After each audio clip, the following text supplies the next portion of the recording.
All right, so in this video, I just want to straighten out a few things here. I've been talking to somebody in the know who has provided me some information here that has allowed me to sort of formulate a timeline as to what happened with Anthony Huber and Gage Grosskreuz's lawsuits as far as naming Kyle as a defendant. Earlier, if you recall, when John Huber and Gage Grosskreutz filed their lawsuits against the cities and the counties and the police departments, they never named Kyle as a defendant.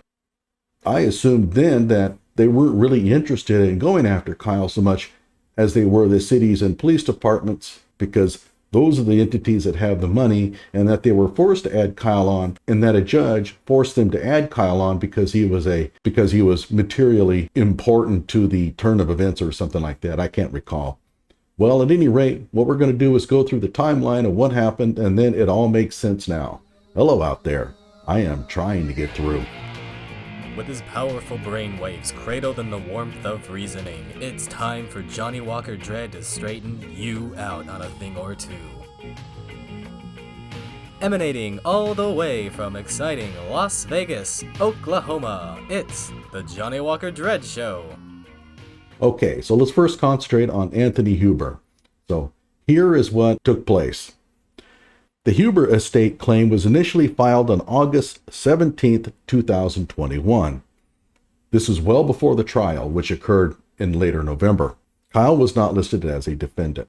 Kyle was acquitted at jury trial on November 19th, 2021, as we all know.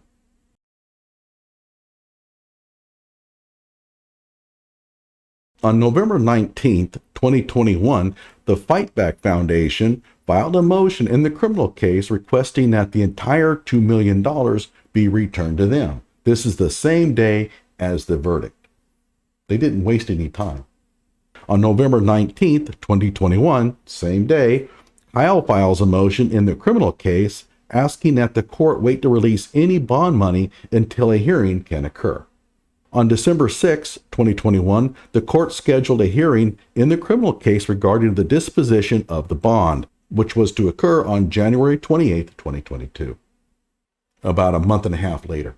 In the meantime, lots of stuff is coming out about court orders being entered against John Pierce for owing people money, relevant because he was the actual person who posted the bond on behalf of Fightback. On January 7, 2022, Huber's civil attorneys filed a document in the federal civil suit asking for leave to add additional parties to the complaint. So they're getting prepared to add Kyle onto the lawsuit.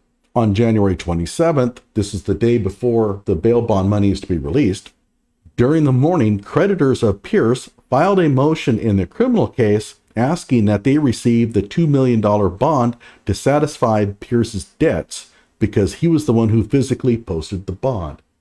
Okay, so Pierce owes people money. Pierce is expected to get Kyle's bail money, and they want it. End of the day on January 27th, 2022, Kyle comes to an agreement with Fightback that basically Kyle splits the money 50-50 with Fightback. Okay, so Kyle and Fightback get together, even Steven. Kyle files an agreement with the court asking it to approve his proposed allocation-split instead of allowing Pierce's creditors muck up the process. That's interesting. January 28th, 2022, Judge Schroeder hears the agreement where Kyle asks him to approve his agreement with Fightback. He approves it. Kyle arranges with the clerk of courts for her to cut the checks immediately before the creditors can appeal Schroeder's ruling. So they're really working hard here to keep all the people that John Pierce owes money from getting involved and collecting the bail money. January 28th, end of the day, the checks are officially cut, which had to be publicly uploaded to the court record. Okay, so at this point, Kyle is getting $1 million and Fightback is getting $1 million. On January 31st, 2022, at roughly 8 in the morning, lawyers for Kyle pick up his bond refund check from the courthouse and get it deposited into a trust account to safeguard it in case of appeal. So they're not going to hand the money over to Kyle quite yet. On February 2nd, Huber files his amended complaint listing Kyle as a defendant in the civil suit. Okay, so here's what's happened. You can't get blood out of a turnip. Kyle doesn't have any money. His family doesn't have any money. But if he's found guilty, then the court will order him to pay restitution. And guess where that restitution is going to come from? The bail money. That's why Anthony Huber did not bother to list Kyle as a defendant on the original lawsuit. There was no point. He didn't have anything. What they were doing is they were waiting to see what would happen with Kyle's trial. If Kyle is found guilty, they're in for a major payday immediately because the judge would naturally order restitution for the victims. Unfortunately for them, Kyle was acquitted. And if you thought that Binger was upset about the verdict, I am sure that the lawyers for Anthony Huber and Gage Grosskreutz, along with Huber and Grosskreutz, were devastated by the not guilty verdict. Okay, we'll move on. Gage Grosskreitz's civil case is much simpler. He filed his civil suit on October 14th, 2021.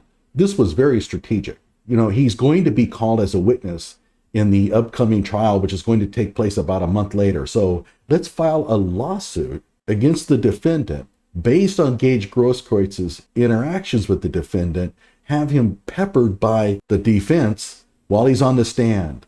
Boy, Motley, you are a genius. So he files his suit on October 14th. Literally nothing else happened on the case for 14 months. It appears that Gage Grosskreitz's lawyers didn't even attempt to serve anyone until the judge, of his own accord, issued an order stating that if proof of service was not filed by February 22nd, 2023, the case would be dismissed. So here's Motley. She files his suit, but doesn't seem to be doing anything. And here's why. In the meantime, all of the initial motions to dismiss that would have also had to be litigated in Grosskreitz's case and would run up his bill were being dealt with in Huber's case. So basically, Motley is just letting the lawyers for John Huber do all the work. On February 14th, an amended complaint was filed listing Kyle as a defendant. Why it took her so long to change the lawsuit, who knows? It's Kimberly Motley. On February 15th, Gigi's attorneys requested that Kyle be issued a summons and complaint in the case. So on February 14th, they list him as the defendant. The following day, they actually go after him. On February 17th, 2023, Grosskreitz's attorneys requested that all the other defendants be issued summonses and complaints in the case. I mean, they took forever to do anything. Oh my God. They didn't even issue summons until February 17th, 2023. At least, even though the Levy group made my Loco Lawyers list, at least they got on the ball and started doing things. These are the laziest lawyers you could ever imagine. The judge even had to force them to serve Kyle. So, in summary, Kyle was not listed as a defendant originally because he didn't have any money.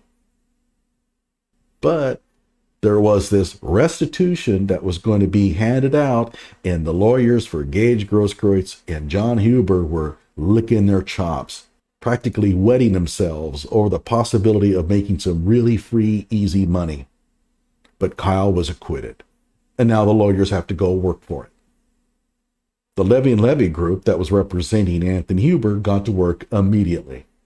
Gage Grosskreitz's lawyers took their sweet time and almost ended up not being able to go forward because they procrastinated so much.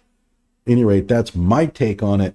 Let me know what you think, but at least I hope that this provides some context for future discussion. Like my video and subscribe to my channel.